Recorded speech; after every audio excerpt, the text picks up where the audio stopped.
Okay soအခုကြည့်နေတဲ့သူတွေကိုကျွန်တော် TV တယောက်တစ်လုံးစီအလကားပေးမယ် give away မဟုတ်ဘူးเนาะမဲဖောက်ပြီးပေးမှာမဟုတ်ဘူးเนาะအကုန်လုံးကိုပေးမှာအဲ့လိုဆိုရင်ဘယ်လိုနေမလဲမြန်မာနိုင်ငံမှာတော့မဟုတ်ပေမဲ့နောက်နိုင်ငံတွေမှာတော့အဲ့ဒါတကယ်ဖြစ်နေပြီ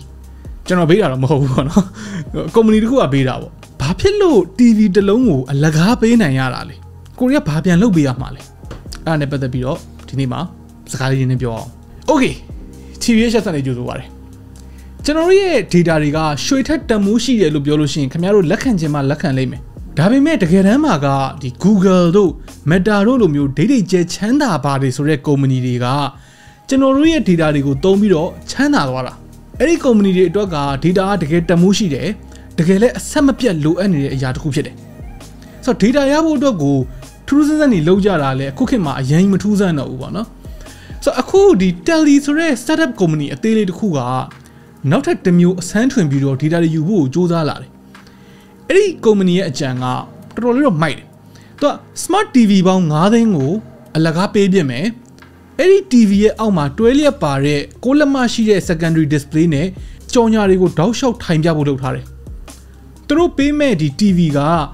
55လက်မှ 4K TV သူက over the air tuner နဲ့ integrated soundbar ပါမယ် Google ရဲ့ Chromecast ပါမယ်ဒါပဲဒီ Netflix တို့ဘာလို့လိုမျိုး streaming service တွေပါညာတော့သုံးလို့မရအောင်ဆိုတော့ဒီ TV ကိုလိုချင်လို့ register လုပ်မယ်ဆိုလို့ရှိရင်တော့ကြော်ညာပြဖို့အတွက်ကိုဘယ်နေရာမှာနေတယ်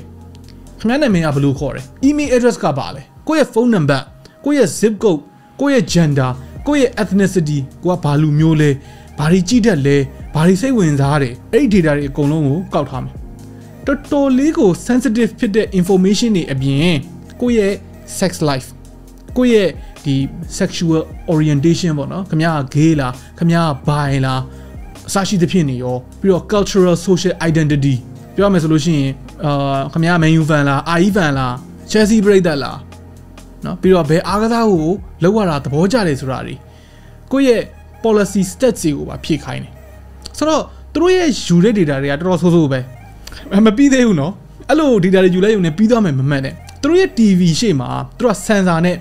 လူဘယ်နှယောက်က TV ကြည့်နေလဲဆိုတာကိုပါသိနေအောင်မယ်အဲ့ဒီလူတွေကဘာလုပ်နေတာလဲဆိုတာပါခင်ဗျားတို့သိမှာနော်အဲ့ဒါကြောင့် Netflix မထည့်ပေးတာပြက်မဟုတ်ရင် Netflix and chill ဆိုတော့တစ်ချိန်တည်းမှာသူတို့ပြတဲ့ကြော်ညာဒါမှမဟုတ် TV show ကိုသူတို့ကလူဘယ်နှယောက်ကြည့်နေလဲဆိုတဲ့ data တွေကတောက်လျှောက်သူတို့စီမှာရနေမှာကြော်ညာတွေကလည်းပိတ်ပြလို့မရဘူးကြော်ပြလို့လည်းမရဘူးသူတို့အဲ့ဒီ data တွေယူလိုက်ပြီးတော့ user profile တွေတိဆောက်ပြီးသွားလို့ရှိရင်ကြော်ညာတွေကိုလုံးဝတိတိကျကျနဲ့အဲ့ဒီ user တွေစီပြန်ပြဆိုတော့ပုံမှန်ထပ်ပို့ပြီးတော့ targeted ဖြစ်တဲ့ကြော်ညာတွေပေါ့နော်ကျွန်တော်တို့အခုကားအကြောင်းပြောလိုက်တယ်ခဏနေလို့ရှိရင်ကားကြော်ညာတွေတက်လာတယ်အဲ့ဒါထက်ကိုအများကြီးပိုကျန်းတဲ့ကြော်ညာပေါ့နော်အရန်ကို personally target လုပ်ထားတဲ့ကြော်ညာတွေကိုကျွန်တော်တို့စီကိုပြန်ပြပေးမယ်ပေါ့ကျွန်တော်တို့စီက data တွေပုံများများရှိလေခင်ဗျားတို့ကျွန်တော်တို့လိုချင်နေမှန်းအောင်မသိတဲ့ကိုတော့မသိတဲ့ပစ္စည်းတွေကိုသူတို့ကသိလေပဲဆိုတော့ဝယ်ဖို့တော့ကြော်ညာတွေပြပြီးတော့ကျွေးလိုက်လို့ရှိရင်သူတို့ပညာရပြီပေါ့နော်ဆိုတော့သူတို့စုဆောင်းထားတဲ့ data တွေကိုတခြား company တွေကိုပြန်ရောက်တာမျိုးလဲလုပ်မယ်ဆိုတော့တကယ်တမ်းကဒီ company ကဘယ်အဲ့ဒီကိစ္စတွေလုပ်နေတာမဟုတ်ဘူးတခြား smart TV တွေကလည်း data စုဆောင်းတဲ့နေရာမှာငကိုကလေးကတော်တော်နာမည်ဆိုးဆိုးထွက်ထားတာ Samsung လိုမျိုး company ကြီးမျိုးတော့မှသူတို့ရဲ့ smart TV တွေမှာ user တွေဘာကြည့်နေလဲဆိုတာကို collect လုပ်ထားတယ်ဆိုတာမျိုးဖြစ်လိုက်သေးတယ်ဒီလောက်နဲ့က Tele အတွက်ပြဿနာအကြီးအကျယ်တော့မဖြစ်လိုက်ဘူးဆိုတော့ထားပါပေါ့နော်ဒီ data ပေးချင်ပြီးတော့ပတ်စံမပေးချင်တဲ့သူတွေအတွက်ကကြတော့ register လုပ်ပြီးတော့ဒီ free TV ကိုယူမှာပဲအပြဿနာတက်သွားတာကသူတို့ရဲ့ privacy policy မှာမပါသင့်တဲ့ typo error တစ်ကြောင်းပါလာတယ်တင်းတဲ့ဘေးကလည်းလစ်နေပုံရတယ်ဒီလားသူက personal data of children ဆိုတဲ့အပိုင်းပေါ့နော်ကလေးတွေရဲ့ personal data ဆိုတဲ့ section မှာအခုပြထားတဲ့စာကခွင်းစားခွင်းပေးကြီးနဲ့ပါလာတာအဲ့ဒီ section ရဲ့အဓိပ္ပာယ်ကတော့ terms of use မှာပြထားတဲ့အတိုင်းပဲငါတို့ကအသက်73နှစ်အောက်ကလေးတွေရဲ့ personal data ကိုတမင်စုဆောင်းထားတာမျိုးမလုပ်ပါဘူးတင်ကအသက်73နှစ်အောက်ကလေးဖြစ်နေမယ်ဆိုလို့ရှိရင်လည်း register လုပ်ဖို့မကြိုးစားပါနဲ့တကယ်လို့73နှစ်အောက်ကလေးတွေစီက data တွေကိုစုဆောင်းမိတယ်လို့သိချင်းမှာအဲ့ဒီ information တွေကိုမြန်နိုင်သမျှမြန်ပြန်ဖြတ်ပါမယ်ဆိုတာမျိုးသူတို့ရေးထားဒါပေမဲ့အောက်ကပါလာတဲ့ဂွင်းစာဂွင်းပိန်နဲ့စာမားကြတော့ဒါက တိကျမှန်ကန်လားပေါ့နော်အဲ့ဒါကိုငါမသိဘူးပေါ့ငါဒါကိုဖျက်ပစ်မယ်လို့ပြောရမှာလားတခြားဒါကိုရှောင်နိုင်တဲ့တခြားရှောင်လို့ရတဲ့နည်းလမ်းတွေရှိသေးလားဆိုပြီးတော့ရေးထားတာအင်တာနက်အချင်းချင်းသူတို့မတေချာလို့ဒီမှာ comment အနေနဲ့ထည့်ထားတဲ့ဟာကြီးကတကယ် terms and condition ကြီးမှာပါလာတာပေါ့ဗျာဆိုတော့ဘယ်လိုပဲကြည့်မဖြတ်ပေးခြင်းမူဆိုတဲ့ပုံစံပေါက်နေတယ်ပေါ့နော်ပြီးတော့တကယ်ပဲအဲ့လို company မျိုးကမှန်ကန်တိကျတဲ့ data practice တွေကိုလိုက်နာပါမလားတကယ် law တွေကိုလိုက်နာပါမလားအဲ့ဒီမေးခွန်းတွေက internet ပေါ်မှာတက်လာရောအဲ့ဒီစာပိုက်ကိုသတိထားမိတဲ့ journalist ပေါ့နော်အဲ့ဒီShoshana Wodinsky ဆိုလားမသိဘူးနာမည်စလုံးမနာမည်အတန်ထွက်မှားဝိုင်းလည်းခွင့်လွှတ်ဗျာနော် Twitter မှာစတင်လိုက်တာနေပြီးတော့စဖြစ်တာပဲကျွန်တော်တို့ဆိုရင်တော့များသောအားဖြင့်ပေါ့နော်ဒီလို privacy policy တွေပါတွေကိုမဖတ်ဖြစ်ဘူးနောက်ဆိုလို့ရှိရင်ပို့ပြီးတော့ဖတ်ဖြစ်ဖို့ကိုတော့စူးစမ်းရမယ်ထားပါတော့ Tele ကြောင်းဆက်ပြောမယ် Tele ကပြန်ဖြည့်ရှင်းထားတာလေးကိုဆက်ကြည့်မယ်ပေါ့နော်